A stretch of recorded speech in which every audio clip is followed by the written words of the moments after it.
करोनामध्ये वारल्यामुळे ह्या लोकांनी फायदा घेतला. 12 वर्षापासून तिला धमकी देत आले.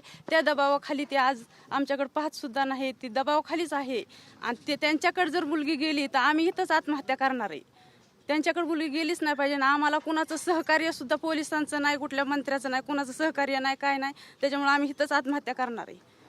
पोलीस आता काय सांगताय? तुम्ही समोर भेटल्या तुमच्या मुलीला? कोर्टात नेणार, कोर्टात चला. काय बोलणं झालं तुमच्या मुलीशी? काय नक्की म्हणते ती? काय झालं होतं? ती फक्त यायचं नाही म्हणते. कुठं यायचं नाही? आईसोबत. का? म्हणजे आतापर्यंत जे तुम्ही तक्रार दिलेली आहे त्यानुसार पोलिसांनी तक्रार घेतली, मिरची पावडर टाकली, हे सगळं झालं, पण ती सांगते ती असं काही झालंच नाही. मिरची पावडर टाकली बी होती, माझ्या डोळ्यात, माझ्या मुलाच्या डोळ्यात गेली. मिरची पावडर टाकून त्यांनी दांडकं काढून माझ्या उघडून हिथं मांडीला मारून त्यांनी मुलगी उचलून टाटा एसी मध्ये फेकून लगेच पळावली गाडी. मिरची टाकल्यामुळे मला काहीच प्रयत्न करता आला नाही. मी ओरडत राहिली. तिथं कुणी सुद्धा आलं नाही, कुणी नव्हतंच ना तिथं त्यावेळेस. म्हणजे वातावरणच तसं होतं. म्हणजे तुम्ही तुमच्या तक्रारीवर अजून देखील ठाम आहात? ठाम आहे मी त्या तक्रारीवर. 12 वर्षाच्या मुलीला दबावाखाली आणल्यानंतर 12 वर्षापासून जी मुलगी दबावाखाली या, तिला उपायच काय नाही. तिचा भाऊ लहान असल्यामुळं तिच्यावर दबाव आणलाय. तेव्हापासून दबाव ब्लॅकमेल करते ती आणि ती दबावाखाली बोलती या. आता जर आपण बघितलं तर ती स्वतःहून पोलिसांसमोर हजर राहून तिने असा जबाब दिली. खोटी, हे सगळी तक्रार खोटी आहे तिची. ही दबावाखालीच आहे अजून पण.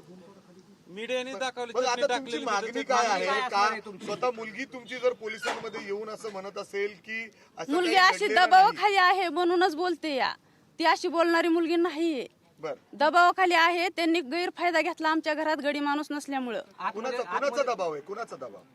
ते झहीर शेख यांच्या दबावाखाली बोलते ती. त्यांच्या सपोर्ट आहे ती, म्हणजे ती दुसऱ्यांचं चुलता ह्यांच्या सपोर्ट आहे त्यांचं. तिचं म्हणणं आहे की एवढ्या वर्ष आम्ही एकत्र राहतोय लहानपणापासून, तिने त्याच्यामध्ये अनेक गोष्टींची कबुली सुद्धा दिलेली आहे म्हणजे तुमच्या मुलीने. तुम्हाला माहित नव्हतं, कल्पना होती का हे असं सगळं सुरू आहे याची कल्पना? ही स्पष्ट दिसते ना, अत्याचारच झाला. 12 वर्षापासून जी मुलगी दबावाखाली म्हणल्यानंतर तिला ब्लॅकमेल केलं जातंय ना, त्याच्यामुळे त्यांनी फायदा घेतला. 21 वर्षाची होऊन दिली आणि आता तिला बरोबर ब्लॅकमेल केलं ना आणखीन. आता तुम्ही काय मागणी करताय पोलिसांकडे? कारण तणावाचं वातावरण आहे, अनेक हिंदू संघटना कुठेतरी आक्रमक सुद्धा होतात. आम्हाला कुणाची प्रकरणाला घेऊन आम्हाला सहमतच नाही कुणाच. त्याच्यामुळे आम्ही इथंच आत्महत्या करणार आहे. कुठल्या पुढाऱ्यांची नाही, कुठल्या पोलिसांची नाही, काय नाही. काय म्हणणं काय आहे? आणि पहिली गोष्ट काय सांगितलं? वरिष्ठ पोलीस अधिकारी होते. मी मुलीचा चुलता आहे. मुलीचे वडील कोरोनामध्ये वारले. कोरोनामध्ये वारल्यानंतर त्यांचं पालन पोषण या मुलीचं या मामांनी केले. मामांनी केल्यानंतर सिद्धेश्वर मंदिरापाशी यांचं गाव आहे, जलपुरी गाव आहे. कधी मुलगी आली नाही तर 1-2 दिवस यायची जायची माघारी.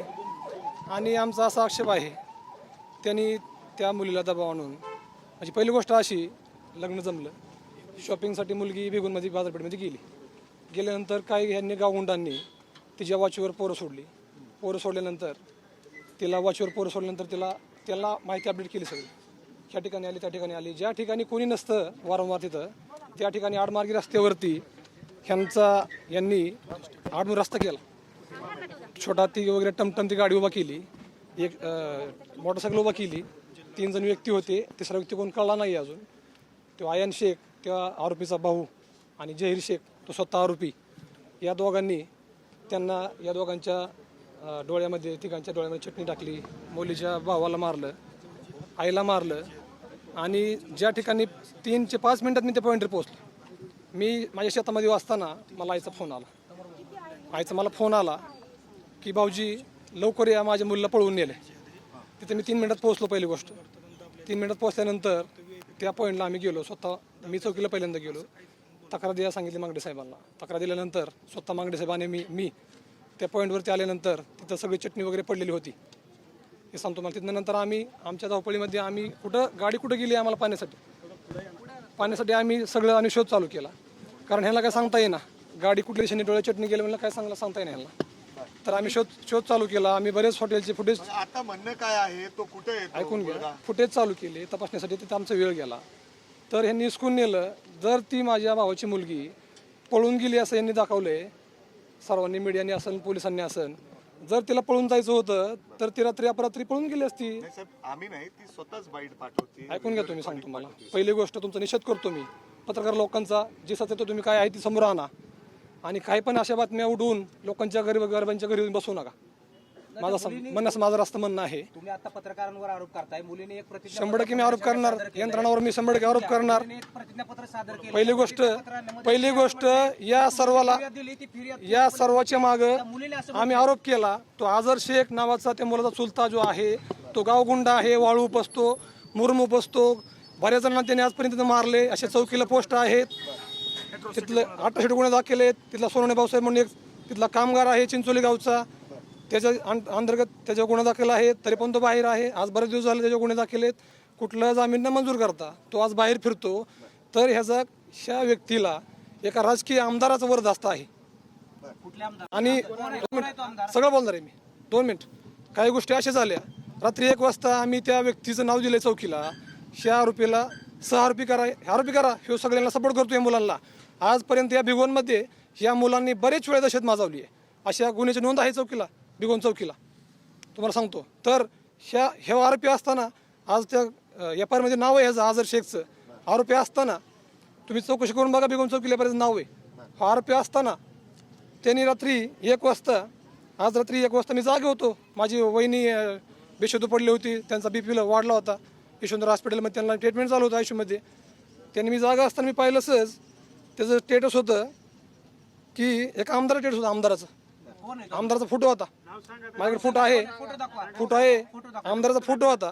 आणि सांगितलं होतं राजा हे राजा असतो, म्हणजे असं राजाच्या अंडर खाली काही काम चालतं का? आमदार आहे. मला फोटो नाही ओपन करायचा. तुम्ही समजून घ्या. तुम्ही समजून घ्या तुम्ही सगळ्या गोष्टी या. आणि त्या मुलीला दबावाखाली आणून आज एका मुलीचं अपहरण केलं. तिच्यापाशी कोणी नसताना जर तिला अपहरण केलं, तिच्या डोक्याला पिस्तूल लावला. तुझ्या फॅमिलीला भीती आहे. तुझ्या फॅमिलीला सुद्धा आम्ही उचलून नेलेलं आहे. तिला पण त्या फॅमिलीला, तुझ्या 2 भावांना, तिला वडील नाही, दोन्ही भावांना आम्ही खलास करू शकतो. त्याला आम्ही पकडून नेलेला आहे. तू एक बाईट अशी दे की तू असंच बोल, तुला बोलल्याशिवाय पर्याय नाही, नसेल तुझा आम्ही खलास करणार आहे. असं त्या मुली दबाव असू शकतो. तेव्हा काय आता तर पोलीस आहेत, सगळेजण होतं. आता काय बोलणं झालं? आता बोलणं झालंय मुलीशी. त्यांनी त्यांच्या प्रकारे मुलीवरती काहीतरी त्यांचे गुप्त यंत्रणाचे त्यांनी त्या मुलीला त्याला खायला घातलेलं आहे. मलाच म्हणायचं. त्याच्यामध्ये SP साहेबांशी चर्चा झाली. एक आम्हाला थोडीशी तपास यंत्रणामध्ये थोडंसं आम्हाला एक डाऊट असा आहे की पहिलं मुलीने स्टेटमेंट दिलं की मी 9 वर्षापासून रिलेशनमध्ये आहे आणि आता स्टेटमेंट देते की 1 वर्षापासून आहे. तर थोडंसं तिच्या बोलण्यामध्ये विसंगत आम्हाला जाणवत आहे आणि असं असताना तपास योग्य दिशेनं व्हावा.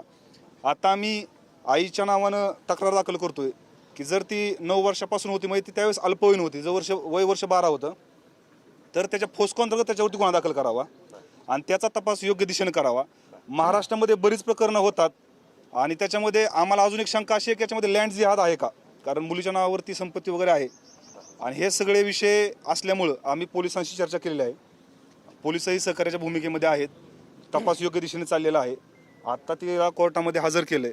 ते काय कोर्टामध्ये स्टेटमेंट देते त्याच्यानंतर आम्ही आमचं पुढची आम्ही दिशा करू. मी वैभव सोलंकर, भारतीय जनता पार्टी युवा मोर्चा जिल्हाध्यक्ष.